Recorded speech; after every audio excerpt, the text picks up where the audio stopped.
Hello అండి అందరికీ.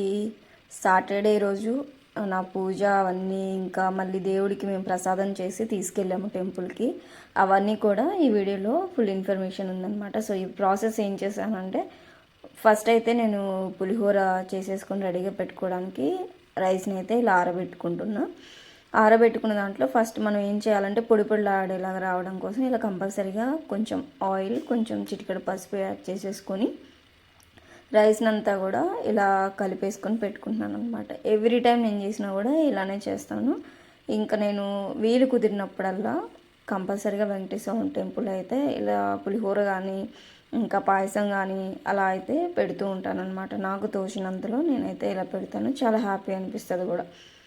ఇవంతా కలిపి ఇక్కడ పెట్టుకున్న తర్వాత మనం ఏం చేయాలంటే, దీనిలోకి చింతపండు ముందుగానే నానబెట్టుకున్న చింతపండు ఉంటుంది కదా, దానిలోకి కొన్ని పచ్చిమిర్చి, ఉప్పు, పసుపు యాడ్ చేసేసుకొని దాన్ని కూడా దీనిలోకి తీసుకొచ్చి కలపాలన్నమాట. అసలు రైస్ని మొత్తం మళ్ళీ గంట పెట్టి కలిపితే ఇలా అవుతుందని చెప్పేసి నేనైతే ఇలా ఎగరవేసి కలుపుకుంటున్నా.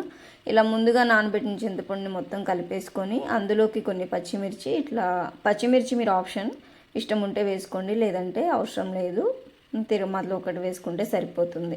ఇదంతా కూడా ఇలా కలిపేసుకొని ఆ పిప్ అనేది మనం తీసేసుకోవాలి. చింతపండు పులిహోర అయితేనే చాలా చాలా బాగుంటుంది. ఇది కంప్లీట్గా చల్లారిన తర్వాత అయితే ఇంకా బాగుంటుంది.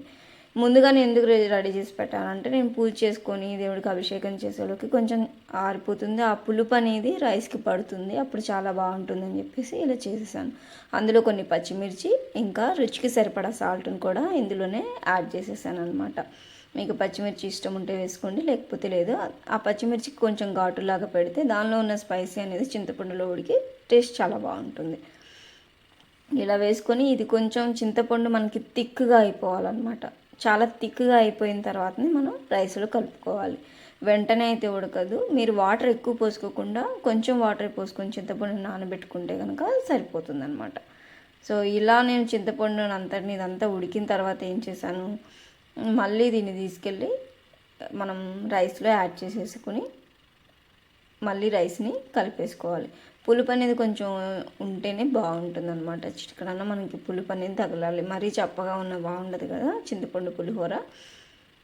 ఇదంతా కూడా బాగా ఉడికిన తర్వాత నేను తీసుకెళ్ళి మళ్ళీ రైస్లో కలిపేసి మళ్ళీ రైస్ అంతటిని కూడా కలిపేసేసాను. బాగా కలిపిన తర్వాత మనం దీన్ని ఇంకా తిరుమలలోకి పెట్టుకోవడమే అనమాట. అందులో ఏంటంటే అందులో కూడా పచ్చిమిర్చి వేస్తాను, అది మీ ఇష్టం, మీ ఆప్షనల్. కొంతమంది ఇష్టపడరు, కొంతమంది ఇష్టపడతారు. నేనైతే ఎప్పుడు దేవుడికి చేసినా, నార్మల్గా చేసినా కూడా ఇలానే ఈ పద్ధతిలోనే పులిహోర చేస్తాను అనమాట. ఇంక ఇదంతా కూడా ఇలా కలిపేసి మొత్తం చింతపండు గుజ్జు అనేది రైస్లో అంతట్లో కలిసేలాగా ఉడికిపెట్టిన చింతపండు రసాన్ని ఇలా కలిపేసుకున్నాను. ఇలా కలిపిని పక్కకు పెట్టేసుకున్న తర్వాత మళ్ళీ దీనికి తిరమాత పెట్టేసి మనం ఆయిల్, కొంచెం మినపప్పు, పచ్చిపప్పు, వేరుశనగపప్పు, కరివేపాకు, ఎండుమిర్చి ఇవన్నీ కూడా యాడ్ చేసేసుకొని తీసుకెళ్ళి మళ్ళీ రైస్లో కలిపేసుకున్నాను.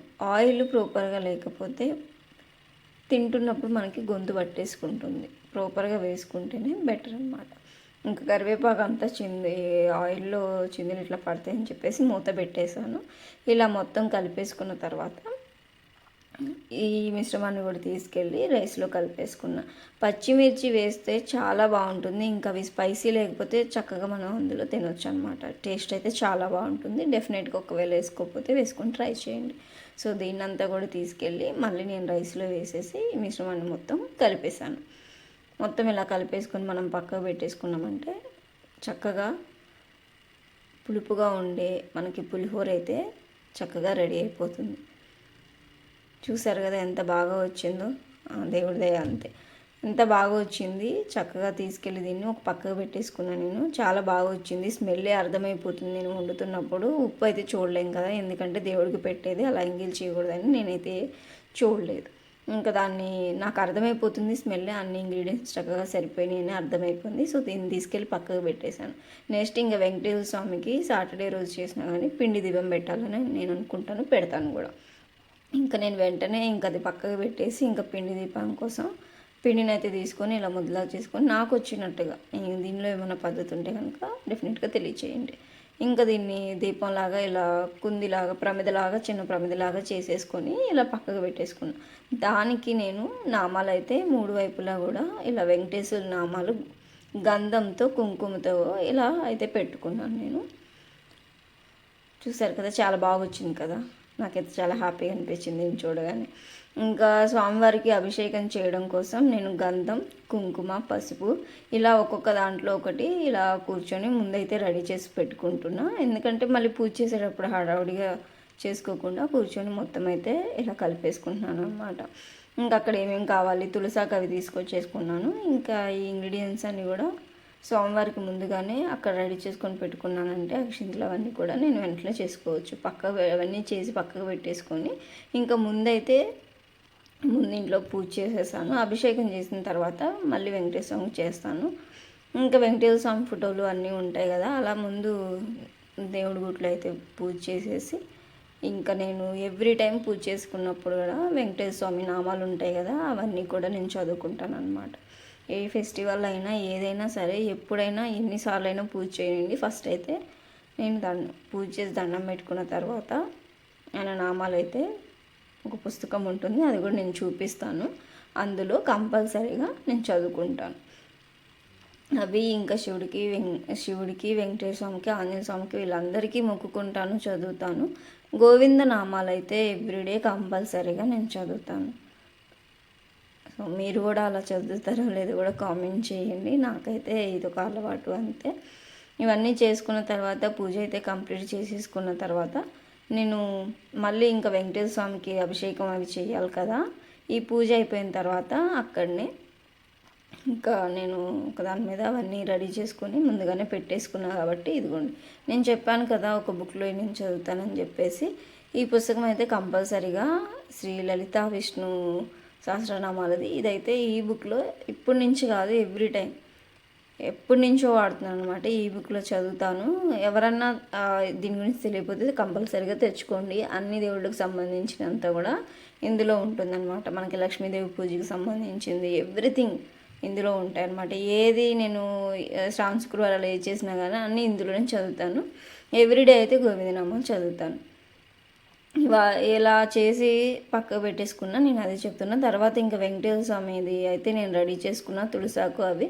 ఇంకా దండ కట్టినా కూడా లాస్ట్ టైం దండ కట్టాను, ఇలా వేయడానికి అయితే అవ్వలేదు, పెద్దగా అయిపోయింది దండ. అందుకని చెప్పేసి ఈసారి విడిగానే పెడదాం అనుకొని ఇంకా నేను గంధం, పసుపు, కుంకుమ ఇవన్నీ కూడా ఫస్ట్ అయితే దేవుడి దగ్గర కొన్ని పూలు పెట్టేసి ముందుగానే నేను కలిపి పెట్టుకున్నాను కదా, ఆ కలిపి పెట్టుకున్న వాటిని ఇలా దేవుడికి అభిషేకం లాగా చేసేసాను అనమాట. చేసేసి ఇంకా ఫస్ట్ గంధం వేసాను, తర్వాత పసుపు, తర్వాత కుంకుమ, ఈ మూడిటితో చేశాను కొన్ని అక్షింతలు. ఇంకేమన్నా అంటే మన దగ్గర ఉంటే తేనె కానీ పాలు కానీ ఇవన్నీ కూడా వేసుకోవచ్చు అనమాట. చాలా ఇష్టంగా భక్తితో చేసుకుంటాను నేనైతే. నాకు ఇలా చేయడం చాలా చాలా ఇష్టం ఆయనకి, వెంకటేశ్వర స్వామికి. సో వెంకటేశ్వర స్వామికి అలా చేసిన తర్వాత ఆయన్ని కడిగి వాటర్తో మళ్ళీ అభిషేకం చేసి నీట్గా కడిగి మళ్ళీ స్వామిని క్లాత్ పెట్టి తుడిచి మళ్ళీ ఇలా పెట్టేసి బొట్టు పెట్టేసి మళ్ళీ ఇంకా అక్కడ కొన్ని పూలు, తులసాకునైతే తులసి దళాలతో మళ్ళీ స్వామివారికి అభిషేకం చేసేటప్పుడు వేసాను కొన్ని. మళ్ళీ వీటిని కూడా ఇలా పెట్టడానికి చాలా ఇష్టం కదా, సో అందుకని ఇలా వేసాను. ప్రసాదం అయితే ఫస్ట్ తీసుకొచ్చి వెంకటేశ్వర స్వామికి ఇక్కడ పెట్టాను. ఇంకా ఫ్రూట్ ఏదన్నా ఉంటే పెట్టుకొని ఇంకా ఈ పిండి దీపంలో అయితే ఇలా వెలిగించేసేసి నేను మొక్కుకొని ఇంకా ఈ పూజ అంతా ఇక్కడ సక్సెస్ఫుల్గా అయింది. చాలా హ్యాపీగా కూడా అనిపించింది, చాలా పీస్గా కూడా అనిపించింది. ఎందుకో నాకు తెలీదు, ఇలా నాకు చాలా ఇష్టం వెంకటేశ్వర స్వామి అంటే. నేను తిరుపతికి కూడా ఇయర్లీ 3 times 4 times కంపల్సరీగా వెళ్తాను అనమాట. సో ఇక్కడైతే ఈ పూజ అయిపోయింది. నేను వీలున్నప్పుడల్లా నాకు తోచినంతలో నేను వెంకటేశ్వర స్వామి టెంపుల్లో అలా ప్రసాదం పెట్టాలని చెప్పేసి ఎప్పటి నుంచో ఫిక్స్ అయ్యి అప్పటి నుంచి పెడుతూనే ఉన్నాను. అప్పటి నుంచి కూడా ఇంకా పులిహోర, పాయసం ఇంకా ఇలా ఈ రెండిట్లో ఏదో ఒకటి పెడుతూ ఉంటాను అనమాట. సో ఇక్కడ పూజ అయితే కంప్లీట్ అయిపోయింది. నెక్స్ట్ ఇంకా మనం టెంపుల్కి పులిహోరని తీసుకెళ్ళాలి కదా. ఇక్కడ రెడీ చేసి పెట్టుకున్న దాన్ని ఒక చిన్న డబ్బాలో నేను వేసుకొని వెళ్తున్నా. అలా దాన్ని తీసుకెళ్ళలేం కాబట్టి ఇలా దీనిలో ప్యాక్ చేసేసి గంట కూడా అందులో వేసుకొని తీసుకెళ్ళాలని చెప్పేసి దీంట్లో వేస్తున్నా. ఇంకా అవి పెట్టడానికి కూడా చిన్న చిన్న గిన్నెలు అయితే ఇస్తరాకులతో చేసిన చిన్న చిన్న గిన్నెలు లాగా ఉంటాయి కదా, అవి కూడా నా దగ్గర ఉన్నాయి. అంతకుముందు ఎవ్రీ టైం పంచేటప్పుడల్లా నేను ఇంకా ఇలా అవుతుందని ఒకసారి కొన్ని తీసుకొచ్చి పెట్టుకున్నా. ఇంకా అవి ఉంటే అవి కూడా ఇప్పుడు తీసుకెళ్ళామన్నమాట. సో ఈ పులిహోరని అంతటిని తీసుకొని ఆల్రెడీ దేవుడి దగ్గర ఉంది కదా, అది కొంచెం తీసుకుని తింటే సరిపోతుందని చెప్పేసి ఈ పులిహోర మొత్తాన్ని కొంచెం ఉంచేసి ఈ మిగతాదంతా ఈ డబ్బాలో వేసుకొని తీసుకెళ్ళాను అనమాట. ఇంకా అక్కడికి వెళ్ళిన తర్వాత అంటే ఒక్కొక్కసారి వెంకటేశ్వర స్వామి టెంపుల్లో సాటర్డే రోజు అన్నదానం కూడా జరుగుతుందన్నమాట. సో వెళ్ళేసిన తర్వాత దేవుడిని అయితే దర్శించుకొని ఇలా అందరికీ పెడుతూ ఉన్నా. చాలా హ్యాపీ అనిపించింది. చాలా త్వరగా అయిపోయింది పులిహోర కూడా. తీసుకున్నారు, పిల్లలు వచ్చారు. ఇంకా లైన్లో అక్కడ అన్నదానం కోసం వెయిట్ చేస్తున్నా కూడా ఇంకా కొంతమంది వచ్చి తీసుకున్న వాళ్ళు కూడా ఉన్నారు. చాలా హ్యాపీ అనిపిస్తుంది. తొందరగా అయిపోతే ఇంకా హ్యాపీ అనిపిస్తుంది నాకైతే. ఫీలింగ్ హ్యాపీ అసలుకి. అందరూ వచ్చి చక్కగా తీసుకున్నారు. చాలా త్వరగా అయిపోయింది. దేవుని దర్శించుకున్న తర్వాత టెంపుల్లోకి వెళ్ళి ఆంజనేయ స్వామిని కూడా దర్శించుకొని ఇక్కడికి వచ్చేసిన తర్వాత ఇక్కడ అందరికీ ఇలా పెట్టేశాను అనమాట. ఇలా పెట్టిన తర్వాత మళ్ళీ పక్కన శివాలయం కూడా ఉంది. ఇంకా శివాలయంకి కూడా అక్కడికి వెళ్ళేసి అక్కడ దర్శించుకున్నాం మళ్ళీ. సో వెంకటేశ్వర స్వామి టెంపుల్లో ఇదంతా అనమాట. అన్నదానం అవుతుంది అయినా కానీ నా ప్రసాదం త్వరగా అయిపోయింది. చాలా హ్యాపీ అనిపించింది నాకైతే. ఆ రోజు చాలా క్యూ లైన్ ఉందన్నమాట. చాలా క్యూ లైన్ ఉంది. ఇక్కడ నేను పెట్టే దగ్గర వరకు కూడా క్యూ లైన్ ఉంటూనే ఉంది. పక్కన వినాయక స్వామి టెంపుల్ కూడా ఉందన్నమాట అక్కడే. ఇదైతే మెయిన్ ధ్వజస్తంభం వెంకటేశ్వర స్వామి టెంపుల్లో. ఇంకా శివాలయం కూడా అక్కడ దర్శించుకొని ఇక్కడైతే గోశాల ఉందండి. ఎప్పుడు వెళ్ళినా సరే నేనైతే ఇక్కడ కంపల్సరీగా వెళ్తాను. ఇంకా అక్కడికి వెళ్ళి అక్కడ ఫుడ్ మా సైడ్ లాగా తౌడు మిక్చర్ అవి అయితే ఉండవు. ఇక్కడవి అన్నీ ఇట్లా ఆకులే తింటాయి. అదే తోటకూర పాలకూర ఉంటాయి కదా, అవే తింటాయి. సో అక్కడికి వెళ్ళేసి వాటికి పెట్టేసి ఇంకా వాటికి మొక్కుకొని అసలు ఇక్కడ కోడిదోళ్ళు ఉంటాయి చిన్నవి, చాలా బాగా అనిపిస్తాయి నాకైతే అవి.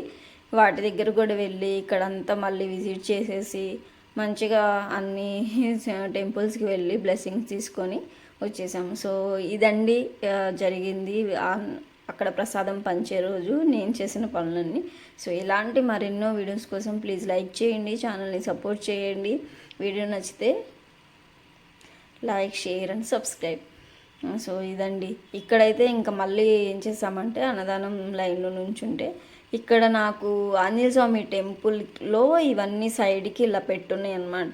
చాలా బాగా అనిపించినాయి. ఎంత క్రౌడ్ ఉందో కూడా నేను చూపిస్తా చూడండి. మేము ప్రసాదం పంచిన దగ్గర నుంచి మేము మిడిల్లో ఉన్నాము. ఇంకా అక్కడి నుంచి ఎంత లైన్ అంటే అంత లైన్ ఉంది. నాకైతే చాలా హ్యాపీ.